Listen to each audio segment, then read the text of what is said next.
Assalamualaikum warahmatullahi wabarakatuh. Perkenalkan saya Perli Muhammad. Di sini saya akan memaparkan materi bahan ajar tentang teks cerita Fabel.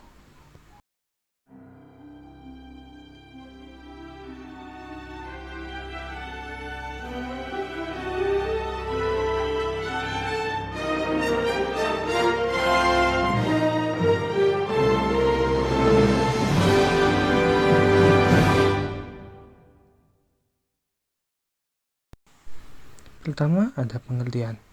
Cerita Fabel merupakan satu di antara materi dalam pembelajaran bahasa Indonesia. Teks Fabel adalah salah satu bentuk cerita tradisional yang menampilkan binatang sebagai tokoh cerita, tetapi berperilaku menyerupai manusia. Binatang-binatang yang ada dalam tersebut berpikir dan berinteraksi layaknya perkumpulan manusia. Tak hanya itu, permasalahan hidup dalam cerita tersebut juga seperti dalam kehidupan manusia. Mereka dapat berpikir, berlogika, berperasaan, berbicara, bersikap, bertingkah laku, dan lain-lain. Sebagai halnya manusia dalam bahasa manusia. Hal itu berarti manusia dan berbagai persoalan manusia itu diungkapkan lewat binatang menjadi cerita. Dalam cerita Fabel biasanya membawa pesan-pesan moral bagi manusia. Pesan-pesan moral tersebut antara lain tanggung jawab, kejujuran, disiplin, amanah, dan lain sebagainya. Berikutnya ada ciri-ciri cerita Fabel. Yang pertama, bersifat fisik. Yang kedua, tokoh-tokoh karakter yang berperan di dalam Fabel para binatang. Yang ketiga, watak tokoh para binatang digambarkan ada yang baik dan ada yang buruk, seperti watak manusia. Yang keempat, cerita memiliki rangkaian peristiwa yang menunjukkan kejadian sebab akibat. Rangkaian sebab akibat diurutkan dari awal sampai akhir. 5. Menunjukkan penggambaran moral fabel menggunakan latar alam, hutan, sungai, kolam, dan lain-lain. Lalu yang keenam, ciri bahasa yang digunakan yaitu kalimat naratif. Kalimat langsung menggunakan kata sehari-hari dalam situasi tidak formal. Yang ketujuh, mengandung amanat serta pesan berharga untuk pembaca. Selanjutnya ada struktur teks cerita fabel. Yang pertama, orientasi. Orientasi merupakan bagian yang berisi pengenalan tokoh, latar tempat, dan waktu, sekaligus sebagai awalan masuk ke tahap berikutnya. Yang kedua, kompilasi. Dalam kompilasi, tokoh utama berhadapan dengan masalah. Kompilasi merupakan bagian dari inti cerita fabel tersebut. Bagian yang memang sengaja harus dibuat, pokok masalah dari cerita. Yang ketiga adalah resolusi. Resolusi adalah kelanjutan dari kompilasi, yaitu pemecahan masalah. Masalah yang ada pada komplikasi harus dipecahkan di sini dengan cara yang kreatif. Lalu yang terakhir ada koda.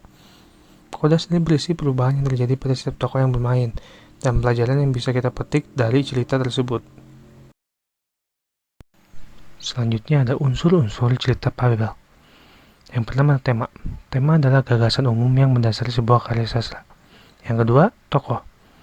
Tokoh adalah para pelaku yang terdapat dalam sebuah fiksi.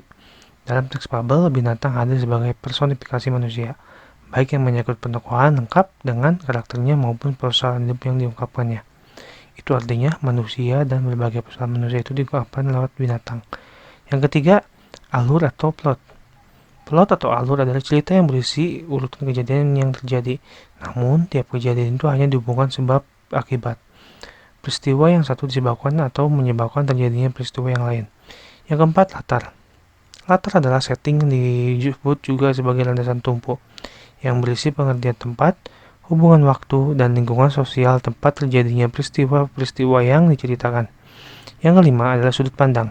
Sudut pandang digunakan untuk menentukan arah pandang pengarang terhadap peristiwa-peristiwa di dalam cerita sehingga tercipta suatu kesatuan yang utuh. Yang keenam, gaya dan nada.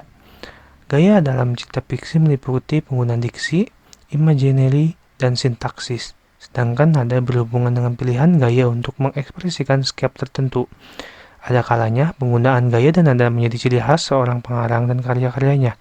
Beberapa pengarang juga dikenal karena kekhasannya dalam gaya pengungkapan bahasanya.